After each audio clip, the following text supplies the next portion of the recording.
उत्तर प्रदेश की योगी सरकार ने सोमवार को अपना पहला पेपरलेस बजट पेश किया है। यूपी सरकार का ये बजट कुल 5.50 लाख करोड़ रुपए का है, जो अभी तक का सबसे बड़ा बजट माना जाता है। अगले साल होने वाले विधानसभा चुनाव से पहले पेश हुए इस बजट में किसानों के लिए मुफ्त पानी, सस्ता लोन, कोरोना वैक्सीन के लिए राशि, प्रदेश में एक्सप्रेसवे और मेट्रो के जाल बिछाए जाने का ऐलान किया है। नमस्कार, मैं हूं योगेश कांत और आप देख रहे हो खबर एक्सपर्ट। यूपी विधानसभा चुनाव में आप योगी सरकार का अपना पहला पेपरलेस बजट वित्त मंत्री सुरेश खन्ना द्वारा पेश किया गया, जो कि 50,270 करोड़ 78 लाख रुपए वाला बजट था। अब मैं इस बजट में आपको आसान भाषा में बताने की कोशिश करूंगा इस बजट में आपके लिए क्या कुछ खास रहा। सबसे पहले सुरेश खन्ना ने बजट भाषण में कहा कि 40 लाख मजदूरों को हमने कोरोना काल में अलग अलग प्रदेशों से वापस लाने का काम किया है। यूपी में कोरोना वैक्सीन का काम किया जा रहा है।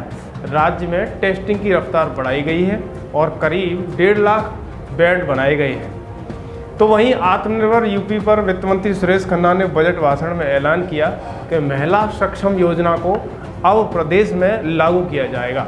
बजट में कहा कि प्रदेश में बंद पड़ी कताई मिलों का जीर्णोद्धार किया जाएगा। यूपी में अब बच्चों को निःशुल्क कोचिंग भी दी जाएगी। वित्त मंत्री सुरेश खन्ना ने बजट में कहा कि यूपी में अब सभी पुलिस आवासों का नामकरण स्वतंत्रता सेनानी ठाकुर रोशन सिंह के नाम से किया जाएगा। वहीं सुरेश खन्ना ने कहा कि इस बार बजट विकास को समर्पित है। वित्त मंत्री ने कहा कि हमारा फोकस आत्मनिर्भर यूपी पर है। इसी के साथ साथ विकास को बढ़ावा दिया जा रहा है। वित्त मंत्री सुरेश खन्ना ने बजट भाषण में कहा कि प्रदेश में अधिकतम उत्पादकों वाली फसलों को चिन्हित किया जाएगा। ब्लॉक स्तर पर कृषक उत्पादन संगठनों की स्थापना की जाएगी। इसके लिए 100 करोड़ रुपए दिए जाएंगे। किसानों को मुफ्त पानी सुविधा के लिए 700 करोड़ रुपए दिए जाएंगे। वहीं किसानों को रियायती दाम पर लोन का भी ऐलान किया गया है। वित्त मंत्री सुरेश खन्ना ने ऐलान किया है कि सामूहिक विवाह योजना का विस्तार किया जाएगा। साथ ही मुख्यमंत्री सक्षम सुपोषण योजना लाई जाएगी, जिसके तहत आंगनवाड़ी केंद्रों पर कुपोषित बच्चों के अतिरिक्त पोषण दिया जाएगा। प्रदेश में महिला शक्ति केंद्र बनाने के लिए बजट का ऐलान किया गया है। वहीं यूपी सरकार के मिशन शक्ति को आगे बढ़ाया जाएगा। युवाओं के लिए वित्त मंत्री सुरेश खन्ना ने ऐलान किया है, प्रतियोगी परीक्षाओं को युवाओं को मुफ्त कोचिंग दी जा रही है। इसके लिए छात्र छात्राओं को टैबलेट भी दिए जाएंगे। बेरोजगार युवाओं की काउंसलिंग की जा रही है। अभी तक 52,000 युवाओं को इसका लाभ मिला है।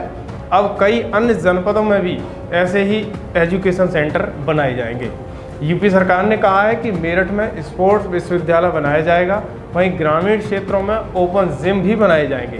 प्रदेश के 19 जनपदों में 40 छात्रावास बनाए जाएंगे। अलग अलग जनपदों में अधिवक्ता के लिए चैम्बर बनाए जाएंगे। वहीं किताबें भी मुफ्त में दी जाएंगी। वित्त मंत्री सुरेश खन्ना ने ऐलान किया है कि मुख्यमंत्री जन आरोग्य योजना लाई जा रही है। इसमें श्रमिकों को मदद की जाएगी।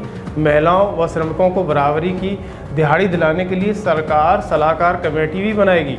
वहीं प्रदेश में 18 मंडलों में अटल आवासीय विश्वविद्यालय भी बनाए जाएंगे, जहां श्रमिकों के बच्चों को शिक्षा दी जाएगी। वहीं सुरेश खन्ना ने गौवंश के संरक्षण के लिए योजना के बारे में बताया। उन्होंने कहा कि अलग अलग जगहों पर गौशाला बनाई गई हैं, इसे आगे भी बढ़ावा दिया जाएगा। अलग अलग जगहों पर आश्रय स्थलों की संख्या भी बढ़ाई जाएगी। इसी के साथ साथ वित्त मंत्री सुरेश खन्ना ने ऐलान किया है कि टीकाकरण के लिए 50 करोड़ रुपए प्रस्तावित किए गए हैं, जबकि आयुष्मान भारत के लिए 13 करोड़ रुपए का प्रस्ताव दिया गया है। वहीं प्रदेश के पीपीपी मॉडल में मेडिकल कॉलेज बनाए जा रहे हैं। वित्त मंत्री बोले कि 7 जनपदों में मेडिकल कॉलेज बनाए जा रहे हैं। अन्य जगहों पर भी नए मेडिकल कॉलेज बनाए जा रहे हैं। वहीं वित्त मंत्री ने बजट भाषण का ऐलान किया कि आयुर्वेद को बढ़ावा भी दिया जा रहा है। लखनऊ पीलीभीत में आयुर्वेदिक विश्वविद्यालयों का काम भी किया जा रहा है। इसी के साथ साथ वित्त मंत्री ने ऐलान किया कि अयोध्या स्थित सूर्य कुंड के विकास सहित अयोध्या नगरी के सर्वांगीण विकास की योजना हेतु वित्त मंत्री वर्ष 2021 और 22 के बजट में 140 करोड़ रुपए की व्यवस्था का प्रस्ताव किया गया है। लखनऊ में राष्ट्रीय प्रेरणा स्थल के निर्माण हेतु 50 करोड़ रुपए की व्यवस्था प्रस्तावित की गई है। इसी के साथ साथ कानपुर मेट्रो रेलवे परियोजना की अनुमोदित लागत 1,01,076 करोड़ रुपए है। वहीं वित्तीय वर्ष 2021 और 22 के बजट में परियोजना हेतु 597 करोड़ रुपए की व्यवस्था का प्रस्तावित किया गया है। वहीं कानपुर मेट्रो रेलवे परियोजना में प्राथमिकता सेक्शन IIT कानपुर मोतीझील पर ट्रायल रन प्रोग्राम कराने की लक्ष्य भी रखा गया है।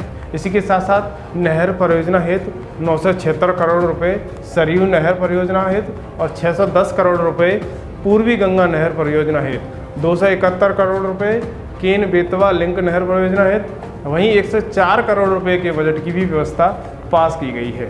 वहीं 3 वर्षों में उत्तर प्रदेश में ऑपरेशनल एयरपोर्ट की संख्या 4 से बढ़कर 7 की गई है। वहीं जनपद अयोध्या में निर्माणाधीन एयरपोर्ट का नाम मर्यादा पुरुषोत्तम श्री राम हवाई अड्डा अयोध्या होगा। इस हेतु 101 करोड़ रुपए की बजट की भी व्यवस्था की गई है। वहीं जेवर एयरपोर्ट में हवाई पट्टियों की संख्या 2 से बढ़कर 6 करने का निर्णय लिया गया है। इस परियोजना हेतु 2000 करोड़ रुपए के बजट की व्यवस्था भी प्रस्तावित की गई है। इसी के साथ साथ कुशीनगर एयरपोर्ट को केंद्र सरकार द्वारा अंतर्राष्ट्रीय एयरपोर्ट घोषित किया गया है। इस प्रकार राज्य में शीघ्र ही 4 अंतर्राष्ट्रीय एयरपोर्ट लखनऊ, वाराणसी, कुशीनगर व गौतम बुद्ध नगर में होंगे। इसी के साथ साथ अलीगढ़, आजमगढ़, मुरादाबाद व श्रीवस्ती एयरपोर्ट का विकास लगभग पूर्ण हो चुका है तथा चित्रकूट तथा सोनभद्र एयरपोर्ट मार्च 2021 तक पूर्ण होंगे।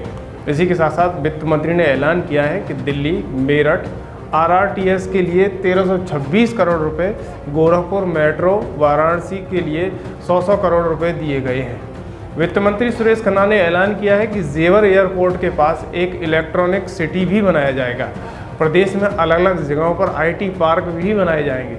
यूपी में कक्षा 1 से 8 तक के बच्चों को मुफ्त ड्रेस भी वितरण किए जाएंगे। इसी के साथ साथ वित्त मंत्री ने ऐलान किया है कि राम मंदिर तक पहुंचने वाले मार्ग के लिए 300 करोड़ रुपए से अधिक की राशि भी दी जाएगी। प्रदेश के कलाकारों को यूपी गौरव सम्मान दिया जाएगा। इसके साथ साथ 11 लाख रुपए की राशि भी दी जाएगी। सुरेश खन्ना ने ऐलान किया है कि अयोध्या, वाराणसी में पर्यटन विकास के लिए 100 करोड़ रुपए की भी राशि खर्च होगी।